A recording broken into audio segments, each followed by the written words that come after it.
Today, we're talking about flexor hallucis longus tendinitis. So along the bottom of your toe and along the back of your ankle, coming up into your calf muscle. Do you have dull aches in your big toe joint, behind the back of your ankle, or in the middle of your foot?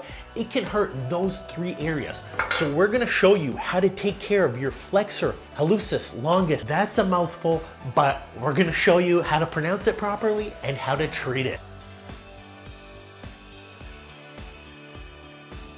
This right here is the flexor hallucis longus. So the muscle starts in the middle of the calf, below the gastrocnemius muscle and posterior to the tibia, then turns into a tendon that runs through the tarsal tunnel along the ankle, a common site of impingement, and then it runs along the plantar midfoot into the tip of the great toe. You can see there's a lot of areas where it could get swollen or entrapped. The way flexor hallucis longus tendinitis shows up is it could be big toe joint pain, middle of the foot pain, and back of the ankle pain. The most common causes are athletes who push off with their big toe, specifically ballerinas, sprinters, long distance runners, but we also see it in people who stand on concrete all day long, nurses, factory workers, teachers, anybody who's on their feet pushing off with their big toe joint. Right here is the flexor hallucis longus muscle. This is the posterior tibial tendon. This right here is the tibia with the medial malleolus. So the flexor hallucis longus starts back here, and then the tendon comes behind the ankle joint. So you can see here's the heel bone, here's the talus, it comes behind it, underneath here like this, all the way to the tip of the big toe. So you can see when you bend the big toe like this, I can't even do it, there we go. That's your flexor hallucis longus. It's bending this joint, the hallux IPJ. If I didn't have the longus, I would only bend it like this. But the fact that I have the longus, it lets me bend this joint. So ballerinas and people who jump use this toe to push off. So there's three areas you could injure it. Number one is behind the ankle joint. So it goes through a tunnel right here. If the tendon gets swollen and irritated, so you can see right there, if the tendon gets swollen and irritated, it can't pass through the tunnel and you would have pain here. So if I bend this toe, you could see how it would suction it that way. If I bend the toe and it hurts back here, that's flexor hallucis longus, pain in the back of the ankle. It could also hurt down here. So you could see this area right here. If you bend it, I've had one person have pain there and we got an MRI and it did light up there, but it's not the most common area. This is your heel bone right here, and this is your plantar fascia. If I bend my big toe up, you could see the plantar fascia gets tight right here. So this band, if it's sore coming out of the heel, it's because my foot is flattening out quite a bit. So that's your plantar fascia. You could have it in three areas, usually right here, or in the back, right here. What happens is the tendon down here becomes so swollen, or back here becomes so swollen that it can't fit through its grooves. And what happens is the big toe joint locks up. So you can't bend this big toe joint right there because the tendon is entrapped. It's almost like trigger finger, if you ever heard about it in your hand, except it's trigger big toe joint. And then it could rupture or become agitated down here.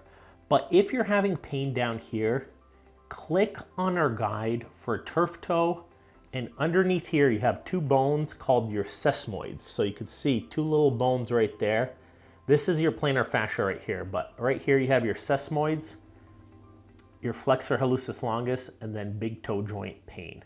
But if your pain's down here, check out our turf toe guide and sesamoid guide for our two bones.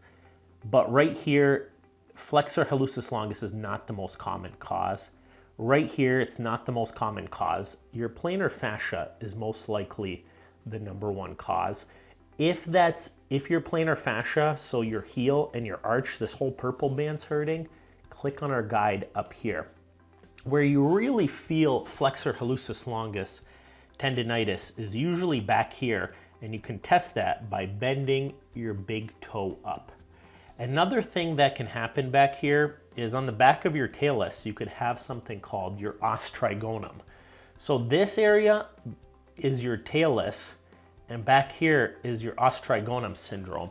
And when you bend down like this, it can crush and pinch right here. That's os trigonum syndrome. So risk factors are overuse, not being great enough shape and starting training, having imbalances, so not seeing your podiatrist and having biomechanical deficiencies, so a tight hamstring, tight hip, tight calf, not being evaluated properly. So for diagnosis, you want to see your podiatrist, you want to get your big toe checked out, you might need an MRI, you might need an ultrasound, you might need an evaluation.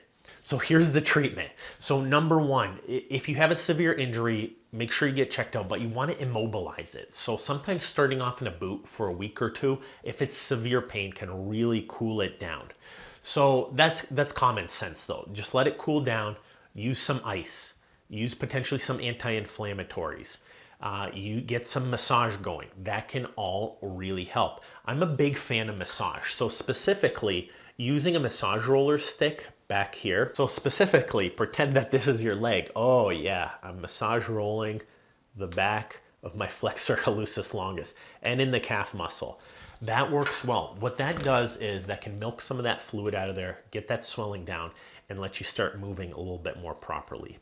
The next thing you want to do is you want to change up your exercise. So for example, cross training. If you're running, if you're standing as an athlete, you want to ride the bike. You can burn just as many calories on the bike or in the pool or lifting weights. So resistance training, biking, swimming, those three things are amazing. I highly recommend them if you can't run or if you're running in pain or doing some ballerina type activity. I don't know much about being a ballerina, but I'm sure there's other cross training you could do. The next thing you want to do is outside of sports and outside of competition, you need to have a great shoe. So there's a lot of components to a great shoe. I'm not saying this is the best shoe in the world, but this is a pretty good shoe.